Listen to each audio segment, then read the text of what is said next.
মিছিলের পিছনে দাঁড়িয়ে থাকা ছেলেটাও তার রাজনৈতিক শেষ প্রান্তে দাঁড়িয়ে থাকা ছেলেটিও তার রাজনৈতিক পরিচয় পাবে। আজকের এই খলিলুর রহমান কলেজ কর্তৃক আয়োজিত বৈষম্য বিরোধী আন্দোলন শহীদ আহতদের স্মরণে যে বিশেষ আলোচনা সভা ও সাংস্কৃতিক অনুষ্ঠানের উপস্থিত আছেন অনুষ্ঠানের মধ্যমণি আজকের প্রধান অতিথি জাতীয় নির্বাহী কমিটির অন্যতম সদস্য মোল্লাহাট ফকিরহাট চিতলমারি থেকে বারবার এই আসনে নির্বাচন করেন যিনি অ্যাডভোকেট ওহিদুজ্জামান দীপু ভাই। উপস্থিত আছেন মোল্লাহাট উপজেলা বিএনপির ভারপ্রাপ্ত আহ্বায়ক শিকদার হাজী জামাল উদ্দিন। উপস্থিত আছেন উপজেলা বিএনপির বিপ্লবী সদস্য সচিব মোহাম্মদ জাহিদুল ইসলাম সহ মোল্লাহাট উপজেলা বিএনপি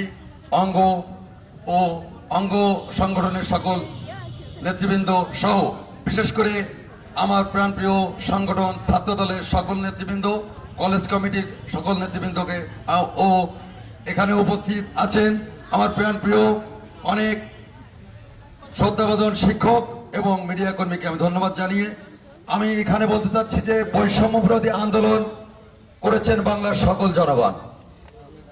এই জনগণের ভিতরে ছিল বিশেষ করে ছাত্র। প্রত্যেকটা সংসারের ছাত্রের সঙ্গে জড়িত ছিল তার মা বাবা, জড়িত ছিল তার ভাই বোন, জড়িত ছিল তার আত্মীয় স্বজন।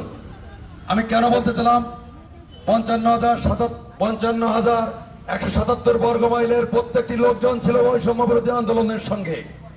এর সঙ্গে ছিলেন বিগত 17 বছরের ফ্যাসিস্ট সরকার বিরোধী আন্দোলনের যুগোৎপদ আন্দোলনের বিএনপি এবং সমমনা 68টা রাজনৈতিক দল এবং বিদেশি বিভিন্ন রাজনৈতিক সংগঠন, স্বেচ্ছাসেবক মূলক সংগঠন, এনজিও কর্মী, মিডিয়া কর্মী সহ বিভিন্ন ইন্টারন্যাশনাল যে গোয়েন্দা সংস্থা তারা সকলে একযোগে কাজ করে এই ফ্যাসিস্ট হাসিনা সরকারকে চিরতরে বিদায় দিচ্ছেন।